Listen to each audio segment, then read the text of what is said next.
3 خطوات تجعلك تولد من جديد وتبدل سيئاتك حسنات وخسارتك إلى ربح. هل لك أن تتعرف عليها في هذه الدقائق المعدودة لتفوز مع الفائزين؟ ابق معي.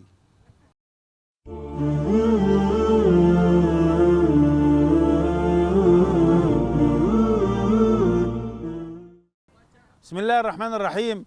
أهلا بكم أحبتي في الله.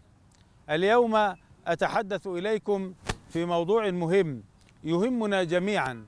كلنا ذنوب وكلنا خطايا وكلنا مدعو إلى الاستغفار وإلى أن يرجع إلى الله سبحانه وتعالى، ولكن المشكلة أن البعض منا أذنب ذنوبا عظيمة.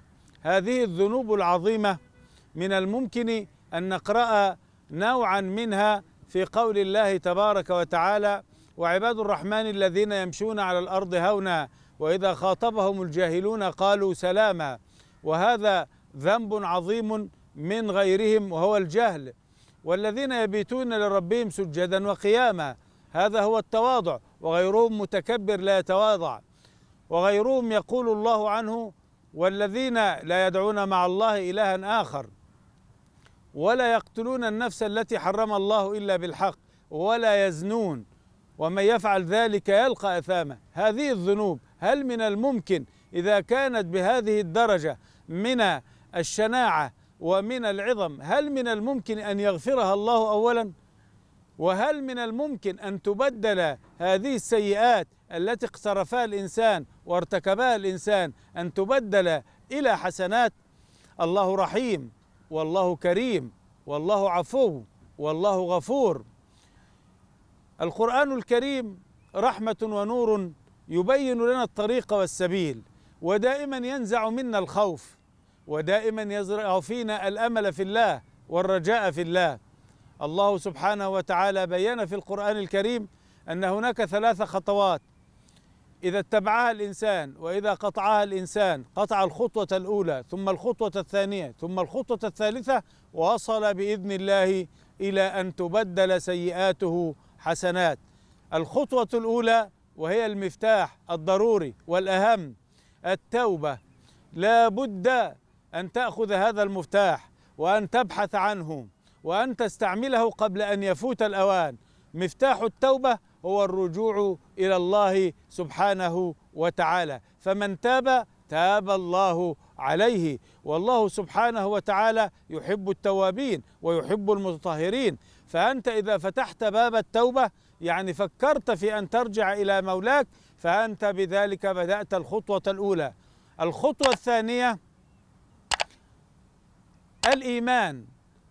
ومعنى الإيمان هنا أنك عندما ارتكبت المعاصي خرجت خارج دائرة الإسلام والإيمان، والرسول صلى الله عليه وسلم يبين لك هذا، يقول: لا يزني الزاني حين يزني وهو مؤمن. فلا بد أن تعود إلى حظيرة الإيمان مرة ثانية وأن تقول: أشهد أن لا إله إلا الله وأشهد أن محمد رسول الله، تجدد بها إيمانك.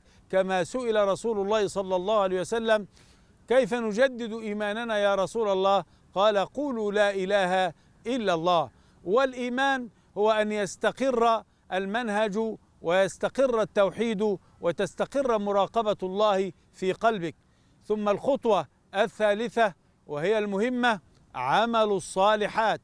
هذه الخطوات ال3 ذكرها الله تبارك وتعالى في آية كريمة في سورة اسمها سورة الفرقان، يعني التي تفرق بين المعاصي وبين الطريقة التي تبدل بها المعاصي سيئات. يقول الله تبارك وتعالى: إلا من تاب وآمن.